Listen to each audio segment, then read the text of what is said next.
समाज में अगर कोई मरणासन्न स्थिति में हो, यानी मृत्यु जिसके निकट आ चुकी है और आपको लग रहा है कि अब यह बचने वाला नहीं है, तो उसको कुछ ऐसा संबोधन दे करके आप उसके मृत्यु को भी सफल बना सकते हैं और अगले जन्म को भी सफल और श्रेष्ठ गति प्राप्त करा सकते हैं।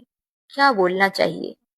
जब भी आपको कोई ऐसे व्यक्ति आपके परिवार में मिले अथवा कहीं पर भी कोई ऐसे मरणासन्न अवस्था में व्यक्ति अथवा कोई पशु मिल जाए, तो उन्हें यह संबोधन अवश्य दे देना कि हे भव्य, तुमने अनादिकाल में जितने पाप कर्म का संचय किया है उसी के कारण ही आज तक तुम संसार में भ्रमण कर रहे हो।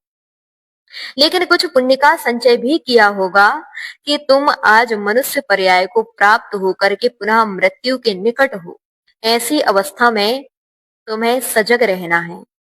अब तक तुमने संसार में रहते हुए जितने भी पाप किए हैं, मन से किए हैं, अपनी वाणी से किए हैं, अपने इस शरीर से किए हैं, उन सब पापों को मैं अब धोना चाहता हूं। इस प्रकार की निरंतर भावना भाव इस प्रकार का संबोधन आपको देना चाहिए। हे भव्य, तुमने संसार में रहते हुए जितने भी जीवों को सताया है, उन सभी जीवों से क्षमा याचना कर लो। दोनों हाथ जोड़ करके उससे क्षमा याचना कराना चाहिए।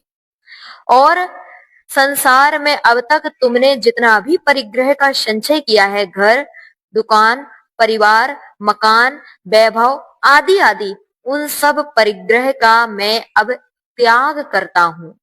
ध्यान रखें, चाहे हिंदू हो, चाहे जैन हो, चाहे कोई भी कास्ट हो, उन सब में त्याग की महिमा गाई गई है। अतः उस व्यक्ति के लिए भी उस समय ऐसा ही संबोधन देना चाहिए कि तुम अब मरणासन अवस्था में हो, संसार की समस्त वस्तुओं का त्याग कर दो। और तो क्या, भोजन पानी का भी त्याग, अगर आपको लगे कि अब यह बचने वाला नहीं है तो अवश्य ही त्याग करा देना चाहिए और उसके लिए केवल ओम का उच्चारण करते हुए जाप सुनाना चाहिए। ओम नमः, ओम नमः, ओम नमः। इसके साथ साथ जो अनादिकाल से मोह उस जीव के रहा है, उस मोह का भी त्याग कराएं। ये जो परिवार है, जो अन्य कोई व्यक्ति है, वह केवल और केवल पर है। और तो क्या, अब शरीर भी अपना नहीं है, यह शरीर भी तुम्हें छोड़ करके जाना है। इसलिए अपने परिवार के लोगों से, अपने शरीर से मोह का त्याग करो। अनादिकाल से यह जीव भटक रहा है तो केवल इस मोह के कारण भटक रहा है और उसी मोह ने अब तक संसार में तुम्हें रोक करके रखा है। इसलिए उस शरीर के प्रति भी मोह का त्याग कर दो।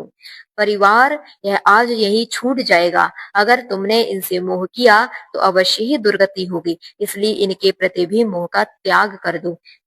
इस प्रकार का संबोधन दे करके आप उस जीव के लिए विशेष रूप से उत्कृष्ट गति को प्राप्त करने में निमित्त बन सकते हैं। इस प्रकार से संबोधन चाहे कोई भी जीव आपको मरणासन्न अवस्था में मिल जाए, उसको अवश्य ही देना चाहिए।